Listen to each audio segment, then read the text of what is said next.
नमस्कार, कैसे हैं आप सब? मेरा नाम आशीष है और मैं आपका बहुत स्वागत करता हूं मेरे यूट्यूब चैनल ब्लैकस्टोन बक में। आज हम एक कंपनी के बारे में डिस्कस करेंगे जो कि इंडिया की रैंक 2 फार्मास्यूटिकल कंपनी है in terms of consolidated revenue और उसका नाम है औरोबिंदो फार्मा।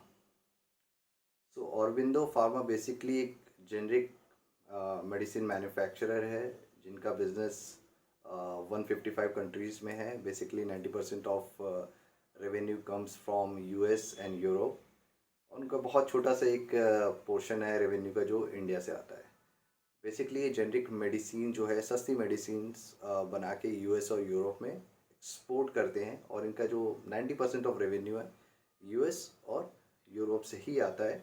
और कंपनी का जो एक्सपोर्ट है आज की एज ऑफ नाउ वो है 155 कंट्रीज़ में और ये बहुत ही ग्रोइंग कंपनी है। और इन टर्म्स ऑफ रेवेन्यू मैंने जैसे बताया कि सेकंड लार्जेस्ट कंपनी है इन टर्म्स ऑफ रेवेन्यू। और आज इस कंपनी को सजेस्ट करने का रीज़न है क्योंकि ये कंपनी आज अपने फेयर वैल्यूएशन पे ट्रेड कर रही है और बहुत ही चीप वैल्यूएशन पे आपको मौका दे रही है कि आप इसमें इन्वेस्ट करो और कुछ अच्छा पैसा बनाया जा सकता है। और ये सिर्फ एक स्टॉक रिकमेंडेशन कोई वीडियो नहीं है। मैं पहले डिस्क्लेमर देना चाहूँगा कि मेरा पर्सनल इन्वेस्टमेंट है स्टॉक में और ये मैं वीडियो इसलिए बना रहा हूँ क्योंकि मुझे ऐसा लगता है कि इसमें वेल्थ क्रिएट हो सकती है आने वाले समय में और काफ़ी अच्छी वेल्थ क्रिएट हो सकती है। और ये स्टॉक बहुत ही चीप वैल्यूएशन पे अवेलेबल है। तो मेरा वीडियो बनाने का मकसद जो है वो यही है कि ज़्यादा से ज़्यादा लोग इसको देख के इस पर स्टडी कर सके। खुद को आपको ब्रेन यूज़ करना है, ये जस्ट बिकॉज कि मैं आपको बता रहा हूँ इसलिए आपको परचेस करना है ऐसा नहीं है।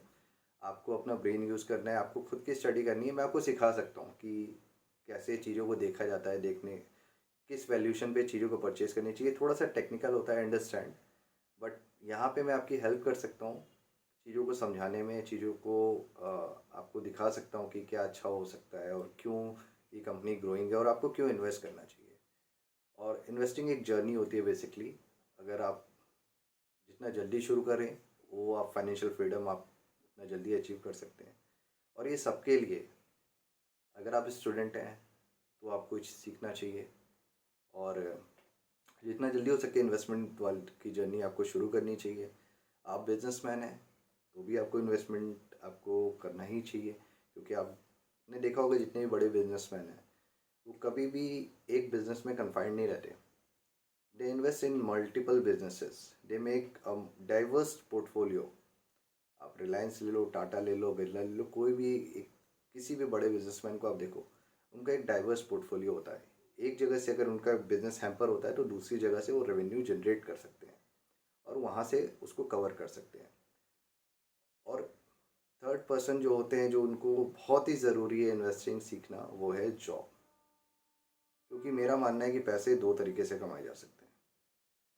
या तो आप अपना समय बेच के कमाइए या तो किसी का समय खरीद के कमाइए। बिजनेस बिजनेस क्या है? बिजनेस में लोग का समय खरीदा जाता है। एक आदमी के पास 24 ही घंटे होते हैं, वो इतने लोग से काम करा के उनका समय खरीद के पैसा कमाता है। जॉब में क्या है? आप अपना समय बेचने जाते हो। बेसिकली आप जब तक समय बेच रहे हो पैसा आ रहा है, जब समय बेचना बंद किया पैसा नहीं आएगा। तो इन्वेस्टमेंट से फ़ायदा ये होगा, अगर आज आप इन्वेस्टमेंट जर्नी शुरू करते हो तो आज आपने किसी कंपनी में इन्वेस्ट किया, धीरे धीरे अपना इन्वेस्टमेंट आपने बढ़ाते रहे, एक समय पे आपको वो फाइनेंशियल फ्रीडम की ओर ले जाएगा। एक समय पे आपके पास डिविडेंड से इतनी अच्छी इनकम आ रही होगी, कैपिटल गेन से आपको इतनी अर्निंग हो गई होगी कि आपको इस कॉर्पोरेट ट्रैप से आप आसानी से बाहर निकल सकते हो। सब पैसे के लिए काम करते हैं, तो जहाँ से पैसा बन सकता है वहाँ पे क्यों नहीं इन्वेस्ट करना चाहिए। हम अपना समय इन्वेस्ट करते हैं रोज़ कंपनीज़ में, अगर जॉब करते हैं तो कंपनीज़ में, वो भी इन्वेस्टमेंट ही है हमारा। इतने समय पढ़ के आज जॉब करके इन्वेस्ट कर रहे हैं अपना समय, पैसा कमा रहे हैं। समय बेच बेच के पैसा कमाना बहुत घाटे का सौदा है। आज आज आपके पास मौका है कि आज अपने पैसे को आप लगा के उसको भी काम पे लगाना चाहिए कि आपका पैसा आपको पैसा कमा के दे, किसी दूसरे का समय आप पैसा खरीद के पैसा कमा सकें। सो इस टॉपिक पे मैं एक अलग से डिस्कशन करूँगा, लेकिन जर्नी आपको शुरू करनी चाहिए। और अब आता हूँ मैं कंपनीज़ पे कि ऑरोबिंदो फार्मा जो है उसके फाइनेंशियल डिस्कस करते हैं कि मैं क्यों वो स्टॉक आपको रिकमेंड करना चाहता हूँ, रिकमेंड नहीं सॉरी, मैं आपको एजुकेट करना चाहता हूँ, रिकमेंडेशन नहीं है, ये डिस्क्लेमर है, मैं कोई सेबी रजिस्टर्ड नहीं हूँ। और ये पर्पस इस वीडियो का बस इतना है कि मैं आपको एजुकेट कर सकूँ ताकि आप खुद से एनालाइज करो चीज़ों को, आप खुद से इन्वेस्टमेंट करो। लेकिन हाँ, इन्वेस्टिंग का एक रूल आप हमेशा याद रखना जो मैं फॉलो करता हूँ और मैं सबको बोलता हूँ कि आपका 10% से ज़्यादा किसी कंपनी में इन्वेस्टमेंट नहीं होना चाहिए। मैक्सिमम आप 10% रखिए और अपना पोर्टफोलियो डाइवर्स रखिए, ताकि अगर किसी एक स्टॉक में आपको नहीं परफॉर्म किया तो दूसरा स्टॉक आपके लिए परफॉर्म कर रहा होगा। ठीक है, तो ज्ञान की बातें कम करते हैं और शुरू करते हैं कि ऑरबिंदो फार्मा को आपको क्यों देखना चाहिए इसको आज ख़रीदने के लिए, और आपको क्यों उसमें इन्वेस्टमेंट के लिए आप उसको ले सकते हैं। तो आज उस पर डिस्कस करते हैं, आगे बढ़ते हैं और टॉपिक पे आते हैं। उसके पहले अगर आपने लाइक सब्सक्राइब शेयर नहीं किया है तो प्लीज़ कर लीजिए, क्योंकि जानकारी का अभाव नहीं होना चाहिए। और मैं इसके पहले मैं आपको फाइनेंशियल डिस्कस करने से पहले एक चीज़ और बताना चाहूँगा। मेरा एक व्हाट्सएप ग्रुप भी है जो कि फ्री ऑफ कॉस्ट है, मैं कहीं कुछ चार्ज नहीं करता, फ्री में सिखाता हूँ। ठीक है, तो अगर आप उस ग्रुप में नहीं हैं तो मैं आपको बताना चाहूँगा कि ऑरबिंदो फार्मा को मैंने 430 से 430 के लेवल्स के 440 के लेवल्स के बीच में रिकमेंड किया था, अपने फेसबुक के पेज पे किया था। ब्लैकस्टोन बग का मेरा एक फेसबुक पेज है और एक व्हाट्सएप ग्रुप है, और मैं उसका लिंक दे दूँगा। आप मेरे पेज को लाइक कर सकते हैं। अगर आपको if you want me to add you in my WhatsApp group Blackstone bug, then you can drop your number in the comment section and I'll pick it from there and I'll add you in my WhatsApp group. And it is totally free of cost and you will get the update in the real time, right? So देर नहीं करते हैं और मैं लेके चलता हूँ आपको financials पे और कंपनी के फाइनेंशियल डिस्कस करते हैं। सो अब कंपनी के फाइनेंशियल पे थोड़ी सी नज़र डाल लेते हैं।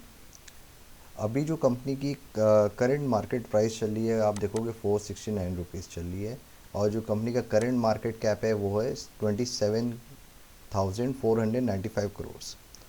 और ये कंपनी आपको अभी सिर्फ 12.8 के प्राइस अर्निंग रेशियो पे मिली है, जो कि बहुत चीप है। अगर आप फार्मास्यूटिकल्स में आप देखोगे तो ये बहुत चीपेस्ट वैल्यूएशन पे है। मतलब फार्मा की इतनी अच्छी कंपनी आपको इतने अच्छे वैल्यूएशन पे मिल रही है, बस आपको देखने आना चाहिए। मैं हमेशा कहता हूँ कि लोग प्रॉब्लम्स क्या होती है लोगों को कि वो को पता नहीं कि किस रेट पे किसी बिज़नेस को कब परचेज़ करना है।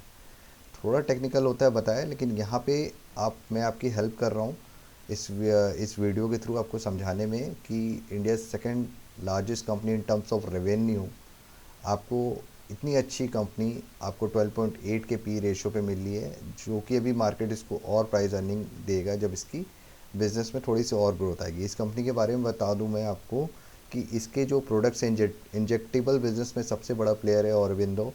और जैसा मैंने आपको बताया कि इसका मेजॉरिटी ऑफ जो रेवेन्यू है वो यूएस और यूरोप से आने वाला है। और इस क्वार्टर में कंपनी के फाइनेंशियल्स जो थे मैं आपको आगे डिस्कस करूँगा, जिसमें कंपनी के बहुत सारे प्रोडक्ट्स अभी पाइपलाइन में जो इस साल लॉन्च होने वाले हैं, और उसका रिटर्न आपको नेक्स्ट फाइनेंशियल ईयर से आना शुरू हो जाएगा, कैश फ्लो में भी दिखने लगेगा। सो उसको कहाँ पे वो बेनिफिट आपको मिलेगा उसका, थोड़ा सा अगर आप स्टॉक को थोड़ा सा long term medium term long term hold करोगे तो आपको बहुत अच्छा रिटर्न मिलने वाला है, नो डाउट अबाउट इट। लेकिन आपको खुद स्टडी करनी है इस पर, मैं आपको खाली सिखाऊंगा। सो आगे बढ़ते हैं, मैं इसके फाइनेंशियल डिस्कस कर लेता हूँ। तो अगर मैं आपको एक ऐसी डेटा दिखा दूं कि इसने कितना रिटर्न दिया है कुछ समय में, तो आप ये देखोगे कि 15 अप्रैल 2005 का डेटा यहाँ पे अवेलेबल है। ये स्टॉक 27.69 रुपीज़ पे था। आज कितना ऑलमोस्ट 15 16 18 ईयर्स हुआ होगा, तो अगर आप इसको कैलकुलेट करो तो कितने टाइम्स, ऑलमोस्ट 20 टाइम्स ये हो चुका है। और अभी एक साल पहले के रेट देखोगे तो आप 800 900 चलता था, तो ऑलमोस्ट 40 टाइम्स रिटर्न हो गया। हर साल 200% का रिटर्न आया है।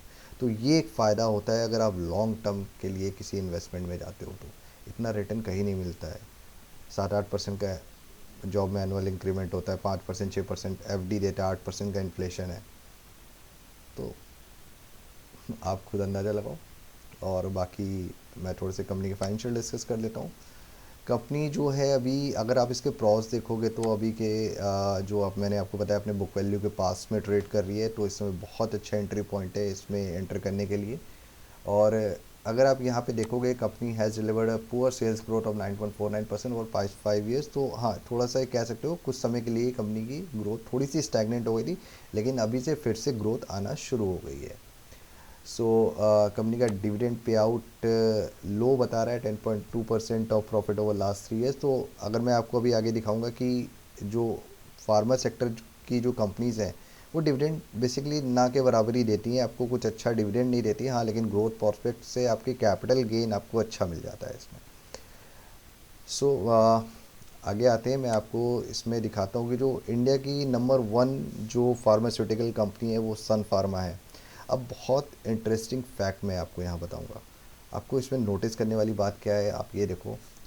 अभी जो सन फार्मा है, ये आपका जो करंट प्राइस है इसका 970 रुपीज़ चल रहा है।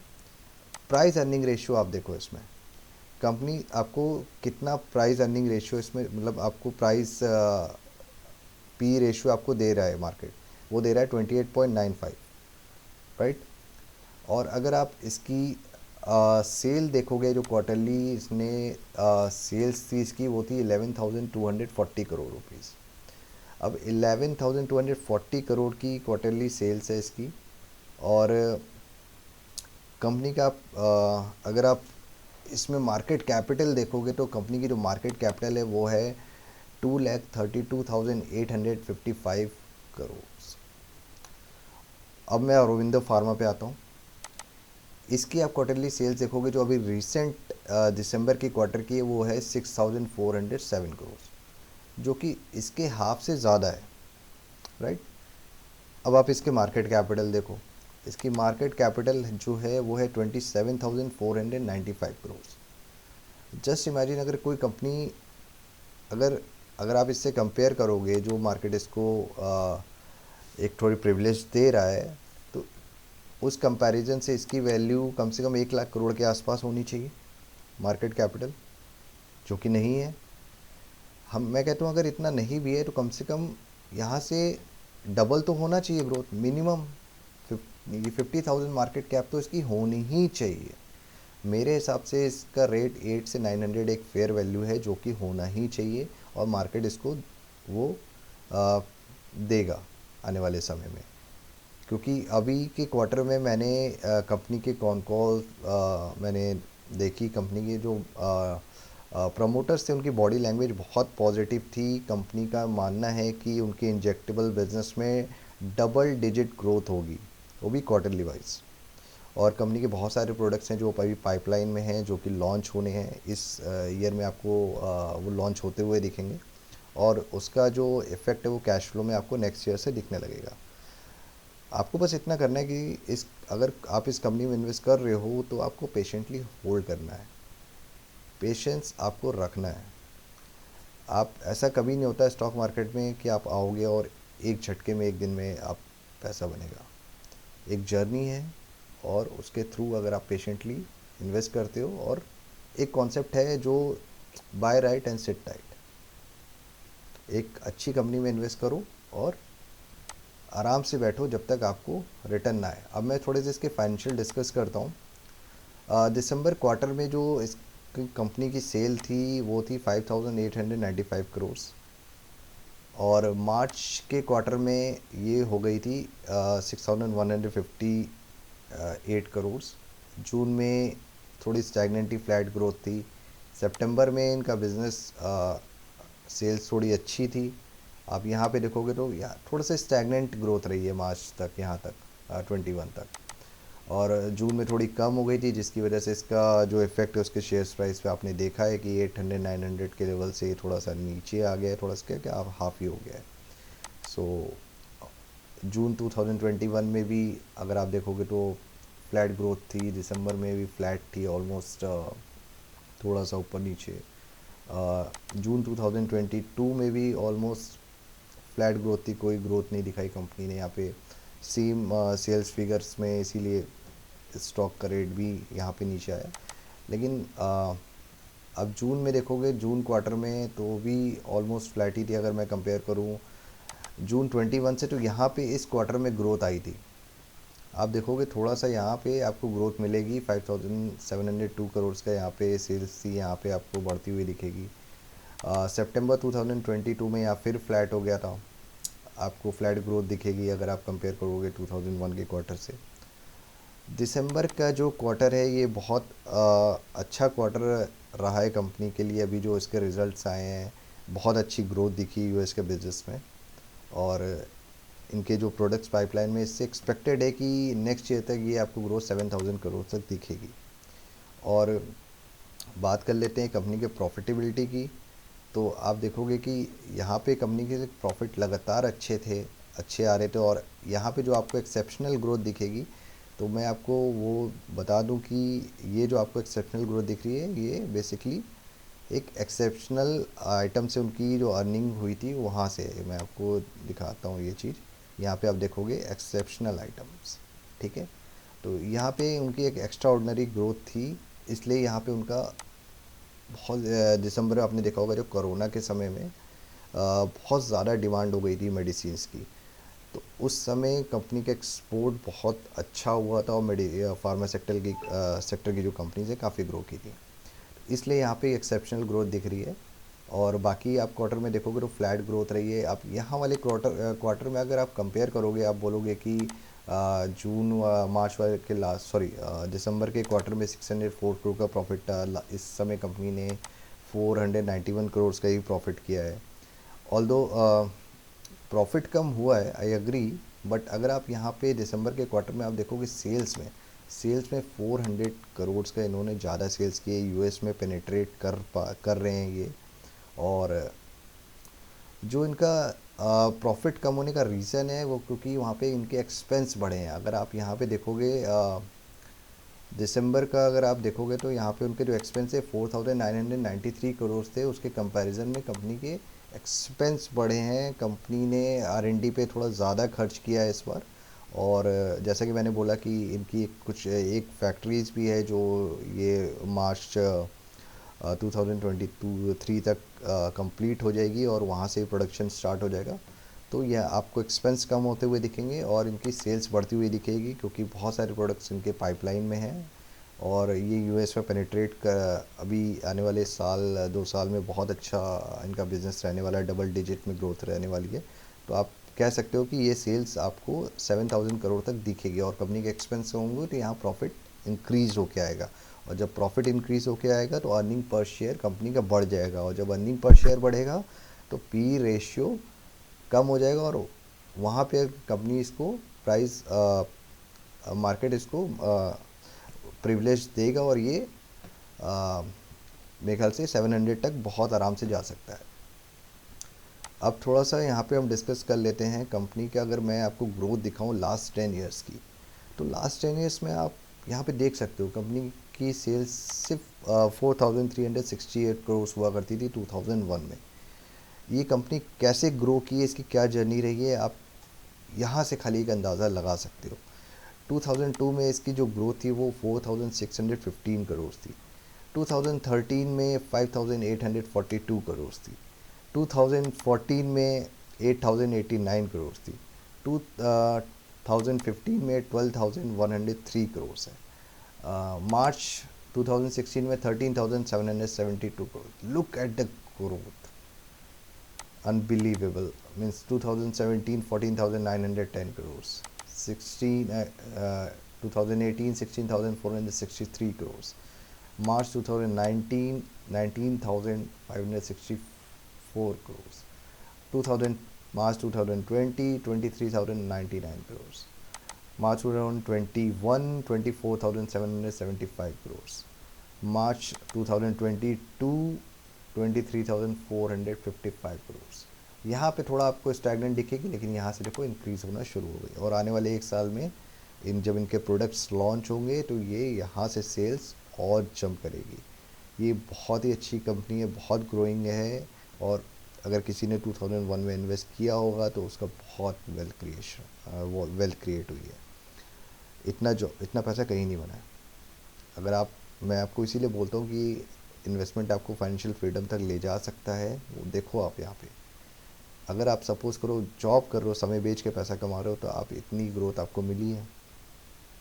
जस्ट इमेजिन, मिली है आपको, इतनी ग्रोथ नहीं मिली है। आप बिज़नेस में पार्टिसिपेट करोगे तो आपको ऐसे ग्रोथ मिलेगी।